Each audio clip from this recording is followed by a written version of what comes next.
네, 오늘은 요한계시록 2장 18절에서 29절까지 말씀입니다. 제목은 세상의 헛된 신을 버리고 라는 제목으로 말씀을 선포하겠습니다. 이 세상의 헛된 신을 버리고라는 이거는 이제 찬송가에 있는 가사고 또 찬양입니다. 이 세상의 헛된 신이라는 것은 우상을 말하는 것이죠. 오늘은 요한계시록 2장부터 나오는 그 소아시아 교회들 중에서 네 번째 교회 두아디라 교회입니다. 이 두아디라 교회가 어떤 교회인지, 예수님께 어떤 칭찬, 어떤 책망, 어떤 격려들을 받았는지 우리 자신과 한번 서로 비교를 해보면서 살펴보았으면 좋겠습니다. 기본적으로 이 당시에 소아시아 7교회는요 서로 비슷한 상황에 놓여 있습니다. 비슷한 부분이 많습니다. 그런데 오늘은 이 비슷한 상황들은 제외를 시키고 차별된 부분을 중심으로 살펴보겠습니다. 이 두아디라 이 지역은요, 다른 그 도시들에 비해서 알려진 것이 별로 없는 그러한 평범하고 무명에 가까운 도시입니다. 그래도 이 교통적으로는요, 사대와 버가모 이 지역을 연결하는 위치를 가지고 있어가지고 교통의 요지였습니다. 교통이 좋으니까 이렇게 물자 이 교환이 활발하게 돼가지고 상업도 발달했습니다. 근데 그 중에서 양모 사업하고 또 이 염색 사업, 이 사업이 발군이었습니다. 사도행전에 나오는 유명한 여인이 있죠. 루디아라는 여인. 그 루디아라는 여인이 이 두아디라 출신의 그 자주색 옷감 장수였습니다. 이 루디아가 유럽 쪽에서 최초의 그리스도인이라고 알려져 있습니다. 이 두아디라 교회는요, 상업 쪽에서 길드라는 이 무역 조합이 있는데 이것 때문에 신앙적으로 큰 어려움을 겪습니다. 이 내용은 뒷부분에 가서 살펴보겠습니다. 자, 그런데 오늘 본문은 처음부터 예수님의 칭찬이 나옵니다. 한번 보겠습니다. 요한계시록 2장 19절입니다.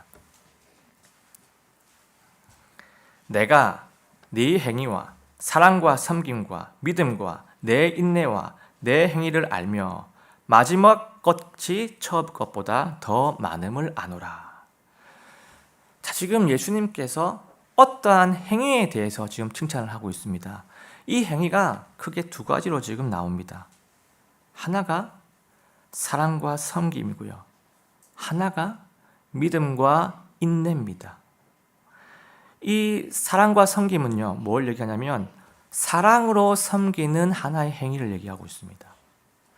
그리고 믿음과 인내는요, 믿음으로 인내를 하고 있는 한 행위를 말하고 있습니다. 그러니까 위에 사랑으로 섬기는 행위는 사랑 부분이고요, 믿음으로 인내하는 그 행위는 믿음 부분입니다. 두아디라 교회는요, 먼저 사랑 부분에서 예수님의 칭찬을 받습니다. 우리가 이 예전에 살펴봤던 제일 첫 번째 교회 에베소 교회를 살펴봤죠. 에베소 교회와 반대가 되는 모습입니다. 에베소 교회는요, 첫사랑을 잃어버린 것에 대해서 예수님께 책망을 받습니다. 진리는 진짜 너무 잘 수호하고 진리는 잘 지키고 있는데 처음 사랑은 식어버렸습니다. 그런데 이 두아디라 성도들은요, 하나님을 사랑하고 이웃을 사랑하는 그 삶을 정말 너무나도 잘 삶에서 실천을 해나가고 있는 그런 사람들이었습니다. 그래서 예수님께 칭찬을 받고 있습니다. 그 다음으로 칭찬받는 것이 뭐냐면 믿음 부분입니다. 믿음. 여기서 말하는 믿음이라는 것은요, 신뢰하다, 신실하다, 그런 의미를 가지고 있습니다. 그러니까 어디에 대한 신뢰와 신실이냐면요, 예수님에 대한 신뢰, 예수님 앞에서 하는 신실함을 말합니다. 이 두아디라 성도는요, 어떤 드라마틱한 기적이나 드라마틱한 이 역사를 통해 가지고 한번 팍 꽂혀 가지고 예수님 믿겠습니다, 제가 예수님을 따라가겠습니다, 이렇게 결심을 했다가 나중에 감정이 살 식어지고 또 현실이 녹록지 않아가지고 슬 이렇게 예수님과 멀어지는 그런 신앙이 결코 아니었다는 말입니다. 내 감정이 예전과 같지 않더라도, 내 감정이 예전에 예수님 믿었던 그 뜨거움 같지 않더라도, 내 상황이 현실적으로 좀 더 어려워졌다 하더라도, 뭔가 내가 지금 요즘에 다른 데 관심이 더 가고 내가 다른 것들에 마음이 쏠리고 있음에도 불구하고 그런 것에 흔들리지 않고 인격적으로 끝까지 믿음을 견지했습니다. 이 당시에는요, 예수님에 대한 이 믿음만 철회를 해도, 그리고 또 로마 당국에 대해 이렇게 조금만 순응을 해도요, 경제적인 제약도 다 풀리고 사회적인 이 차별도 다 받지 않고 훨씬 윤택하게 살 수 있는 그때 상황이었습니다. 그럼에도 불구하고 두아디라 성도는요, 예수 그리스도에 대한 믿음을 끝까지 견지했습니다. 그리고 더 칭찬받을 만한 부분이 있는데요, 그게 뭐냐면요, 이러한 사랑을, 하나님을 사랑하고 이웃을 사랑해내는 그 삶을 실천하는 것과 또 믿음으로 끝까지 인내하는 이 삶을 처음 때보다 더 뒤로 가면 갈수록 더 깊어졌다는 사실이 더 칭찬받을 만한 부분입니다. 이 부분은 너무나 존경스러운 부분이죠. 한번 보겠습니다. 뒷부분. 예수님이 말씀하시는 거죠. 내 행위를 알며 마지막 것이 처음 것보다 더 많음을 아노라. 처음 네가 믿음을 가지고 행했던 행동들보다, 사랑을 가지고 행동했던 것보다 마지막에 행하고 있는 이 모습들이 더 많다라고 지금 예수님이 말씀하십니다. 초심을 지키는 것도 엄청나게 어려운 일인데요, 오히려 초심을 능가하는 삶을 지금까지도 살아내고 있다는 그런 말씀입니다. 이 부분은 참 우리도 본을 받아야 되는 부분이고 예수님께 칭찬받을 만한 충분한 그러한 훌륭한 부분인 것 같습니다. 자, 그런데 이러한 두아디라 교회도요, 심각한 골칫거리를 가지고 있었습니다. 이 내용이 20절부터 나오는데요, 자, 이 부분 때문에 예수님께서 책망을 하십니다. 요한계시록 2장 20절입니다. 그럼에도 불구하고 내가 너를 책망할 것이 몇 가지 있으니 이는 네가 이세벨이라는 그 여자들을 용납하기 때문이라. 그 여자가 자기를 여대언자라 하며 내 종들을 가르치고 꾀어 음행하게 하고 또 우상들에게 희생물로 바친 것들을 먹게 하는도다. 자, 지금 이 두아디라 교회 내부에는요, 이세벨이라는 거짓 대언자가 있습니다. 사실 이 초대교회는 여성들이 종종 대언자 역할을 했습니다. 초대교회 때 빌립이라는 전도자가 있었죠. 이 전도자는 그 딸 4명이 모두가 다 대언을 했다라는 기록이 성경에 있습니다. 한번 보겠습니다. 사도행전 2장 21장 8절에서 9절입니다. 사도행전 21장 8절에서 9절. 다음 날 바울의 일행인 우리가 복음 돈조다 빌립의 집에 들어가 그와 함께 머물렀는데 바로 그 사람에게는 대언을 하는 처녀 딸 4명이 있더라. 자, 이렇게 여대언자들이 이 초대교회 시대 때 종종 있다 보니까요, 여대언자에 대한 인식이 그렇게 부정적이지는 않았습니다. 그래서 이 두아디라 교회에서도요, 이세벨이라는 이 여자가 어느 정도 관심을 받고 또 그 여자가 세력을 조금씩 모으고 있었습니다. 내가 하는 가르침, 내가 지금 말하는 가르침이야말로 더 깊은 가르침이고 더 참된 가르침이다, 이렇게 주장하면서 여대언자의 행세를 계속했습니다. 구약의 그 엘리야 시대 때 악명 높은 이세벨이라는 그 이름과 지금 똑같지요. 동명이인입니다.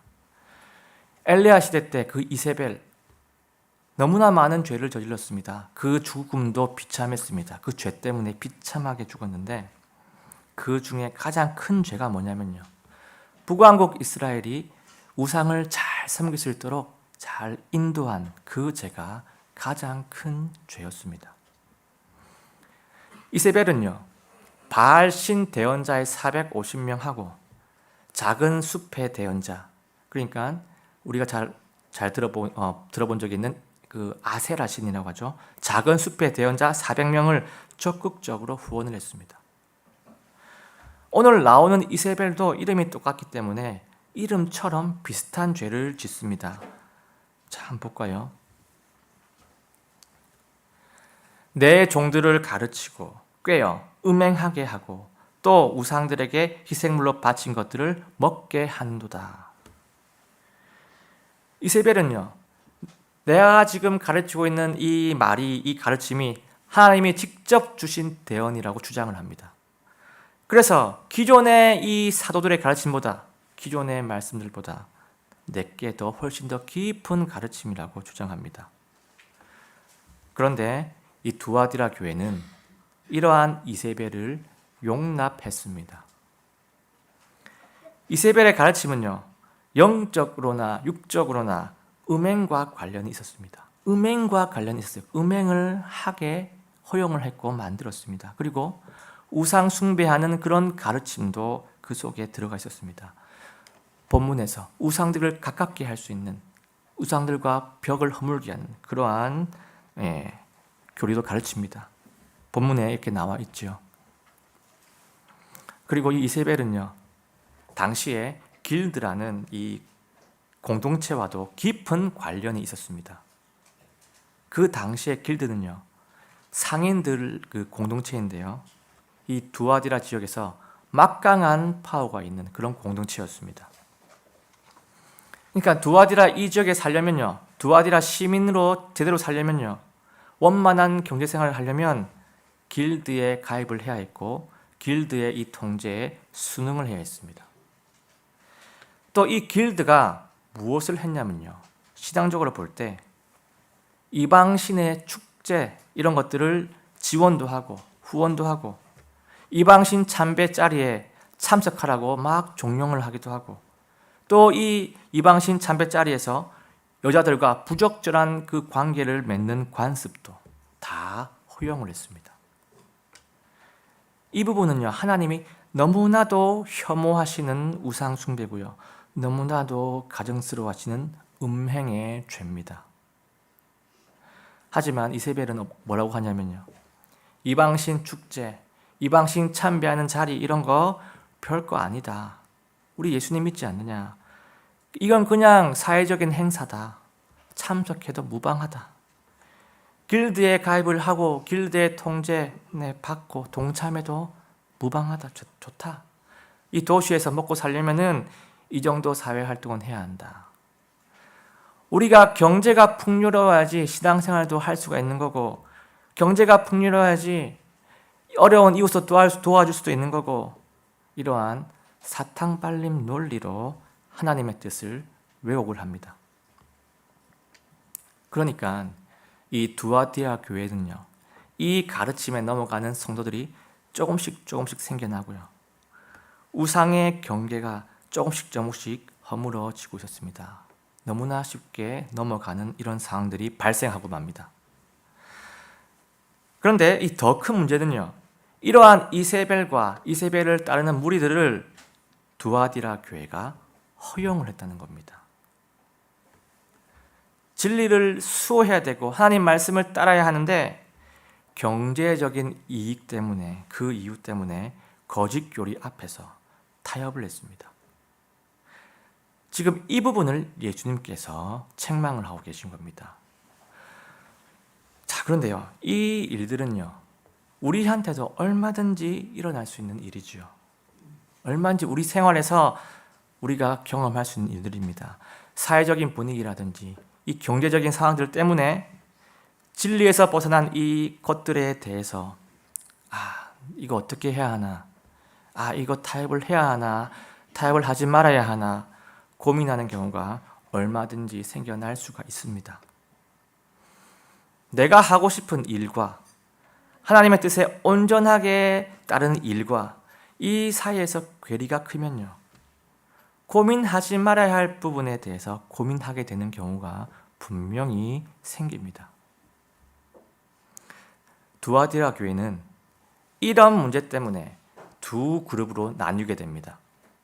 이세벨을 따르는 그룹, 그리고 빡빡하지만 힘들지만 진리를 따르는 그룹, 이렇게 두 그룹으로 나뉩니다. 자, 이러한 상황을 딱 보시고 예수님께서 각각의 그룹에게 각각의 메시지를 선포하십니다. 한 그룹한테는 심판의 메시지를 선포하시고요, 한 그룹한테는 격려의 메시지를 선포하십니다. 한번 보겠습니다. 요한계시록 2장 22절 23절입니다. 보라, 내가 그녀를 침상 속으로 던질 것이요, 그녀와 함께 간음하는 자들도 만일 자기 행실을 회개하지 아니하면 큰 환난 속으로 던질 것이며, 또 내가 사망으로 그녀의 자식들을 죽이리니 그러면 모든 교회들이 나는 곧 속 중심과 마음을 살피는 자인 줄 알리라. 또 내가 너희 행위에 따라 너희 각 사람에게 주리라. 자, 지금 예수님은요, 이세벨에게 심판의 메시지를 던지십니다. 침상 속으로 너를 던질 것이다 라고 표현하시죠. 침상 속으로 던진다는 표현이 무슨 말이냐면요, 너를 내가 병들게 해가지고 너를 징계하겠다는 말씀입니다. 네가 침상에 계속 누워있도록 내가 벌을 주겠다고 말씀하십니다. 그리고 23절을 보면요, 이렇게 말씀하시죠. 그녀의 자녀를 죽일 것이다. 이세벨의 자녀를 죽일 거라고 지금 말씀하십니다.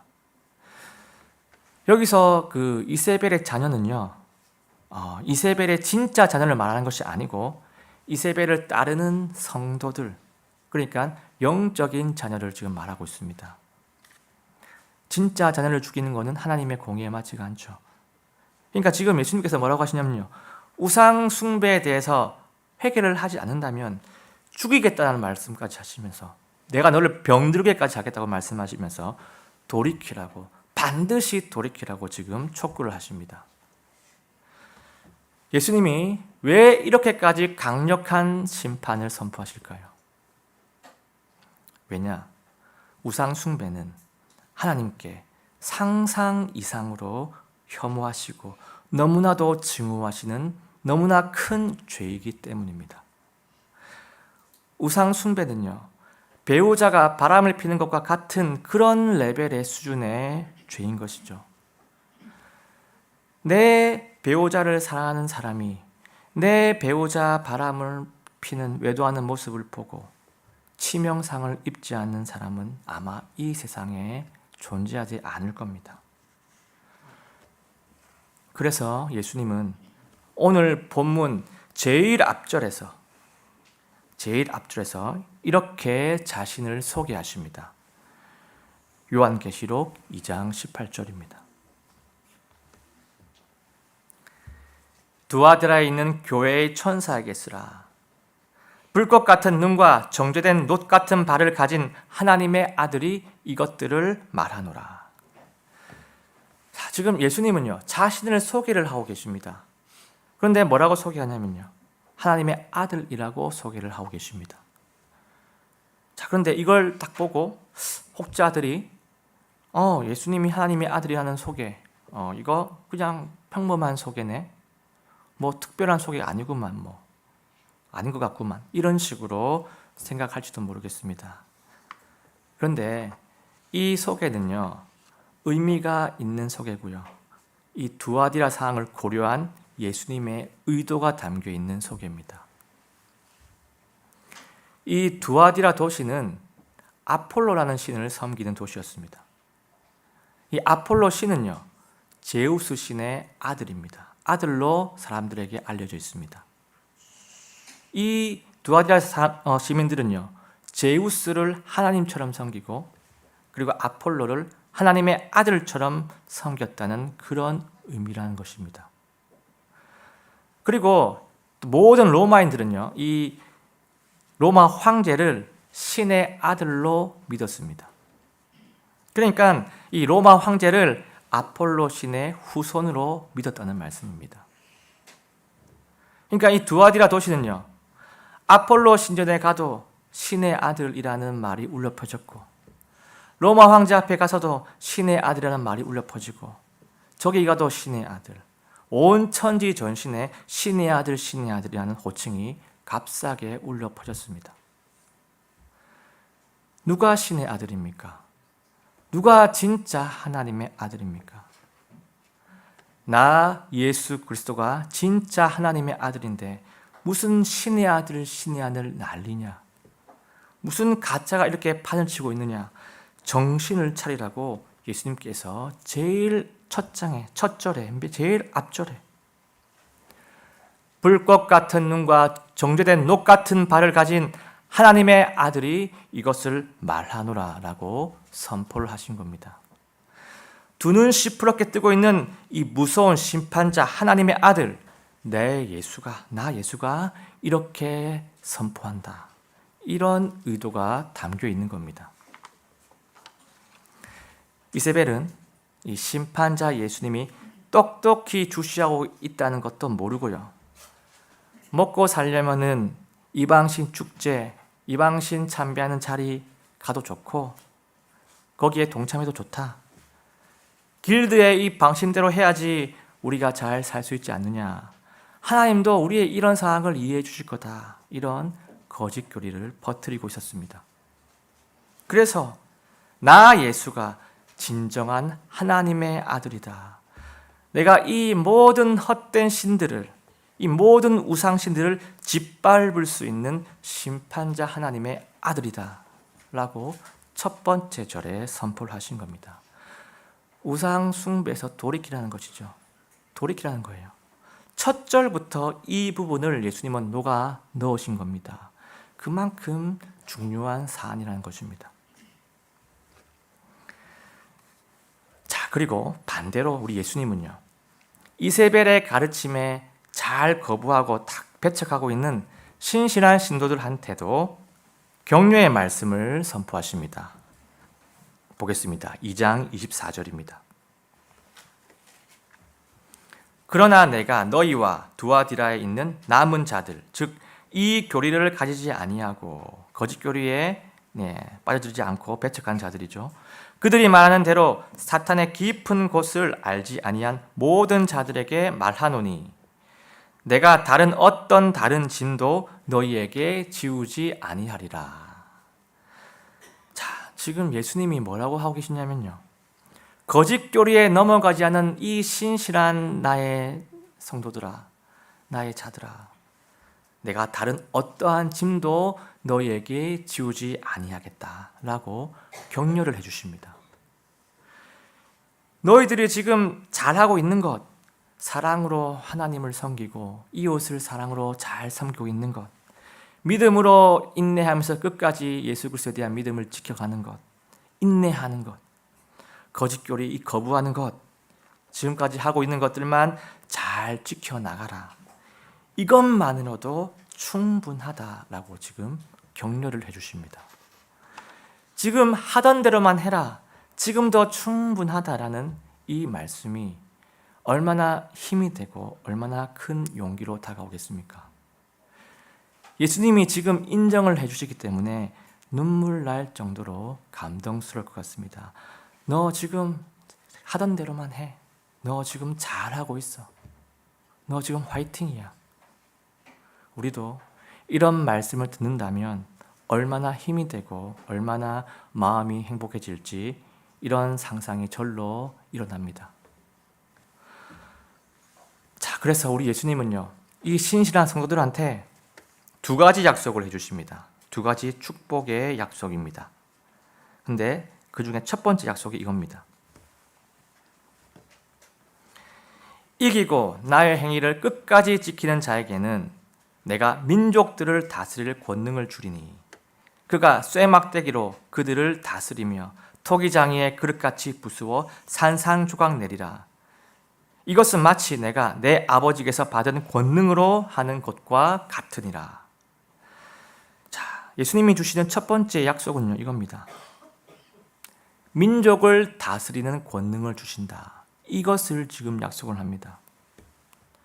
하나님은요, 우리 예수님에게 만국을 다스리는 권능을 주십니다. 언제 주십니까? 마지막 때 7년 환란이 끝나고 천년 왕국을 세우시는 그 권능을 하나님께서 주십니다. 예수님께서 그 권능을 받습니다. 그 예언의 장면이 시편 2편에 나와 있습니다. 그런데 우리 예수님은요, 똑같이 신실한 그분의 성도들한테 그 권능을 주시겠다라고 약속을 하십니다. 내가 이 천년 왕국을 세울 때 내가 너희들에게 도시를 다스리는 엄청난 권세를 줄 것이다. 나의 왕국을 세우는데 너희들이 가장 큰 주역이 될 것이다. 라고 너무나 가분한 영광을 우리에게 주십니다. 자, 요한계시록 20장 6절에도 나와 있습니다. 첫째 부활에 참여할 몫을 가진 자는 복이 있고, 첫째 부활에 참여할 몫을 가진 자는요, 예수님을 믿은 신약교회 성도들을 얘기합니다. 그들이 하나님과 그리스도의 제사장이 되어 1000년 동안 그분과 함께 통치하리라. 아멘입니다. 이 엄청난 권능과 권세를 예수님께서 신실한 자, 이기는 자에게 주십니다. 자, 이제 두 번째 약속입니다. 두 번째 약속은요, 이겁니다. 새벽별을 주신다, 이것입니다. 새벽별.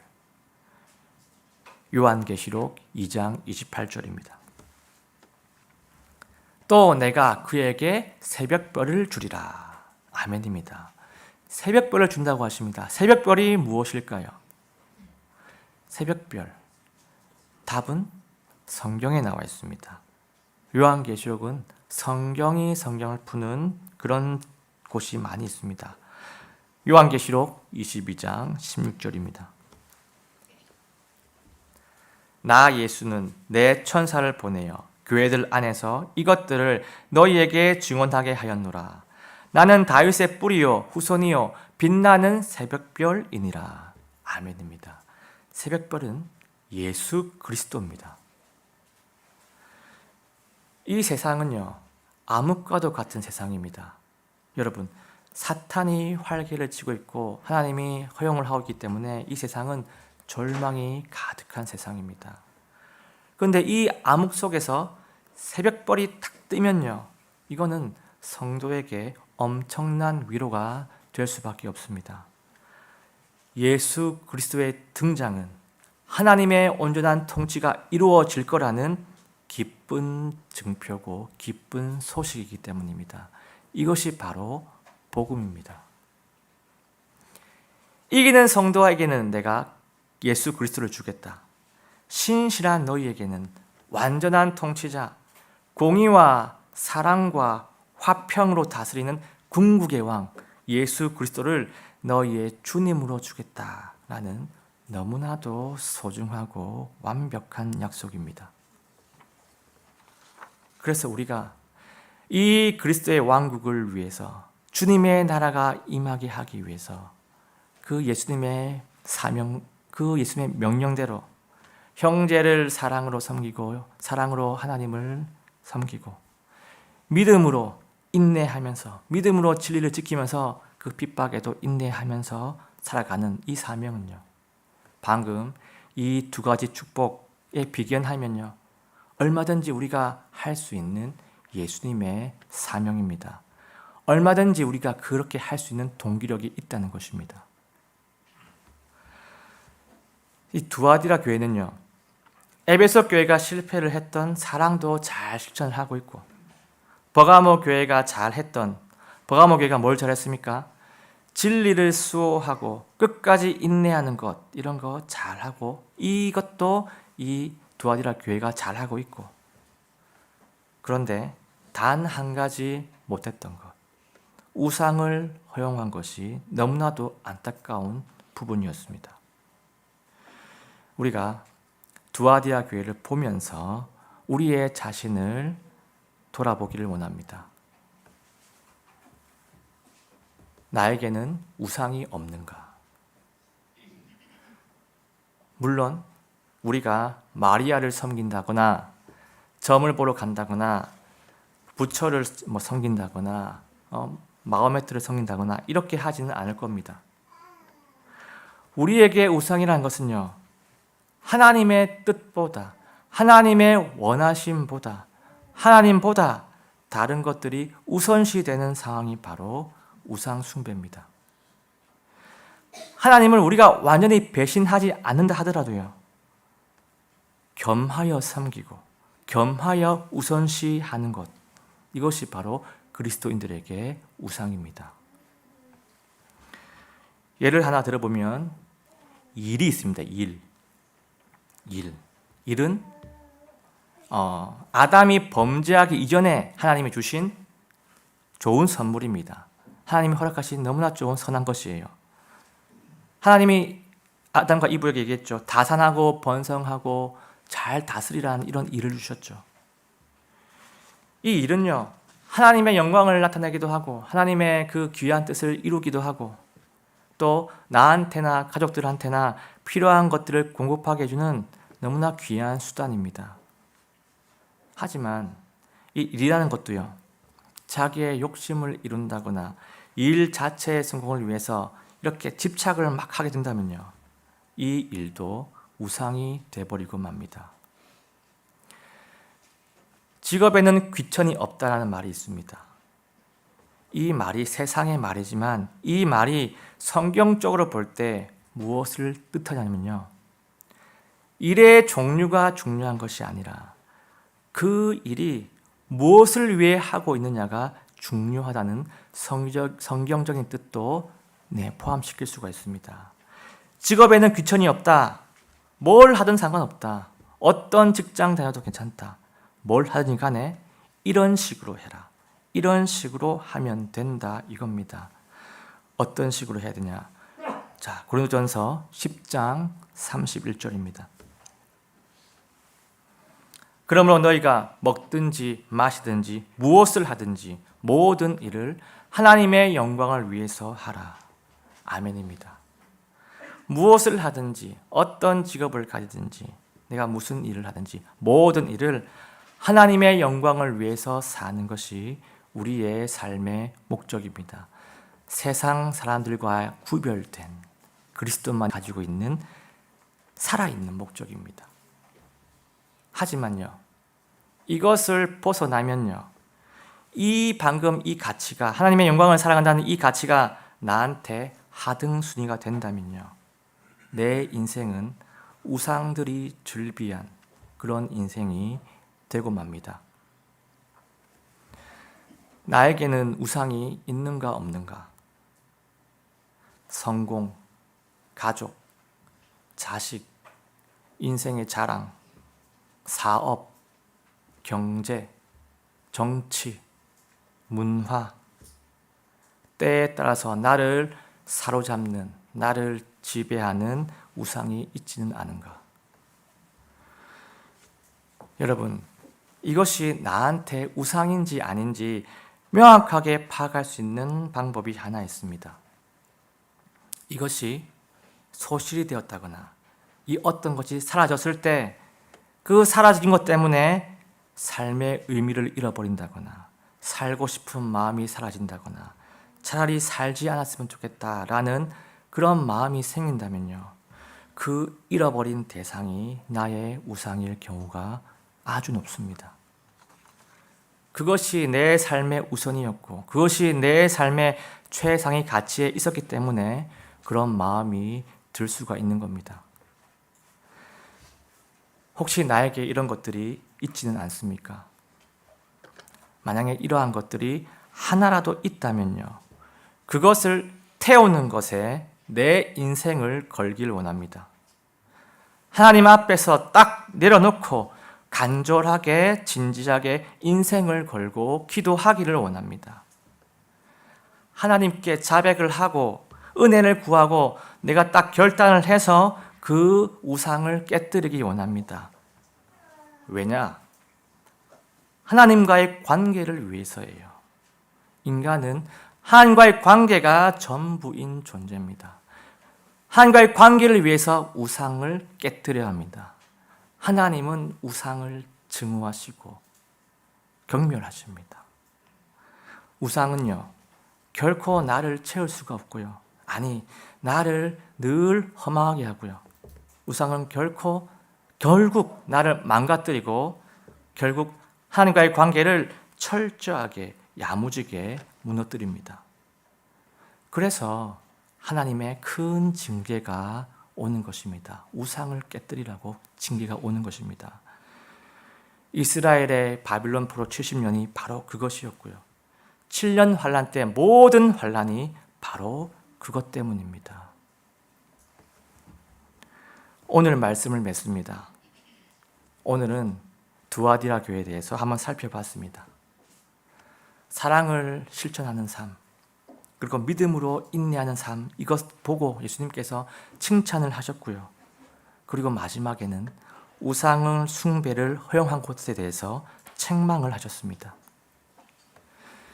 우리가 이러한 이 두아디라의 모습과 또 이스라엘의 모습을 늘 생각을 하면서 정말 우리가 오직 하나님으로 기뻐하고 오직 예수님으로 인해서 소망을 가지고 오직 복음으로 이 하나님의 다스림 안에서 창조주의 충만함으로 우리가 모든 것을 만족하고 채우시기를 예수님의 이름으로 간절하게 소원합니다.